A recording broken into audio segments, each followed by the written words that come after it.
And a big birthday coming up for our next guest, Doreen, thanks to the folks here at Children's. Absolutely. Well, let's welcome the family here. Mom, Emily, Dad, Bobby, and the star of the show, our little ray of hope, Reagan. Welcome, you guys. Thank you for having us. Thank you for joining us. So you find out at your 20-week ultrasound with your third, Reagan, here, that she's got a condition that's going to need to be treated immediately after she's born. Tell us a little bit about what happened and your diagnosis and how Reagan's story goes. So Reagan had a version of hypoplastic left heart syndrome. So from the 20-week ultrasound on, we spent a lot of time in the fetal concern center, and that's... She's a spunky little girl. Yeah. That's okay. That was probably where we first noticed like the team element of Children's. Yeah. Through our multiple appointments there and fetal echocardiograms, we got to meet basically every specialty that we would see going through her care, and they really wrapped around us. Just to interrupt, just for 1 second, for those who don't know, can you explain to us what the condition is, how that affects her heart? The left side of her heart was underdeveloped, so standardly she'd need a series of 3 surgeries to convert her 4-cylinder to a 2-cylinder to keep her living. Okay, so we get that clarified, but that isn't exactly what happened. No.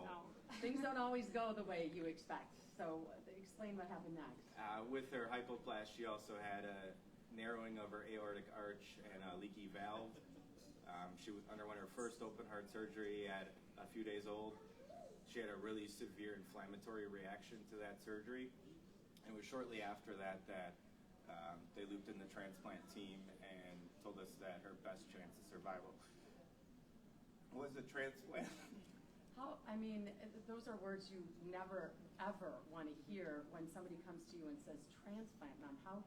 How does that, describe how you were feeling? It was scary. I don't even, to be honest, I don't even remember how I felt, because I think you're just as a mom and fight or flight, and you're going to fight for your kid no matter what. So I think I was just in that mode of okay, this is what we have to do next. So let's get what we need to get done to get her on that list and get her a life-saving heart.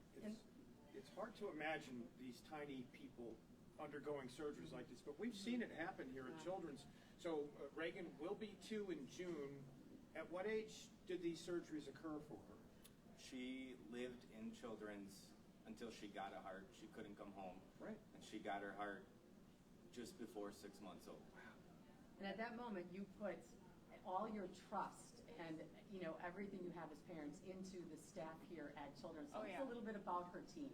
Her team's amazing. They've literally our second family. They have been there for us through everything, and even when we went home, they are in contact with us almost every day. They are literally our second family. I don't know how to describe how truly amazing they are and how much respect they should receive and feel. And you guys come from Campbellsport, so you're about an hour away, and you come all the way down here still for appointments? Mm-hmm. Yeah, we come down here at least once a week, sometimes twice a week. When we are inpatient, obviously we have 2 little boys at home too, so I was traveling back and forth. He worked second shift, so I cannot put enough emphasis on how much her primary care team made me feel so safe leaving her here when I had to go home to the boys. They even sometimes were like, Emily, she's okay. Walk out the door and go be with your other kids. We could call whenever we needed to. They would call us if something was going on. They truly took her in as their own child. And she looks like such a healthy, normal child now. It's fantastic. Yeah. So how long will these treatments extend now? And at what point will you no longer need the help of Children's, or will this be something that will always be ongoing? She'll need Children's for the rest of her life. She has to come in at least yearly for heart catheterizations, check for rejection, and make sure the heart's pumping correctly. Every quarter for lab tests to make sure that the medicines they're giving her to prevent rejection are doing what they're supposed to and are at appropriate levels. And then she still sees PT and OT, ENT, asthma and allergy, Dermatology. the list goes on and on. Well, and that's something that we've learned through the years here at Children is when they're treated at the Herma Heart Center as kids, they still come back as adults and are still seen here. That's one of the things that people might not know, the ongoing care for, like you said, their entire lives. We are so lucky to have Children's right here in our backyard. For those that are listening, what would you tell them? Why is it so important to donate to keep Children's in our backyard? I'll take it right from their sign out front. Kids deserve the best.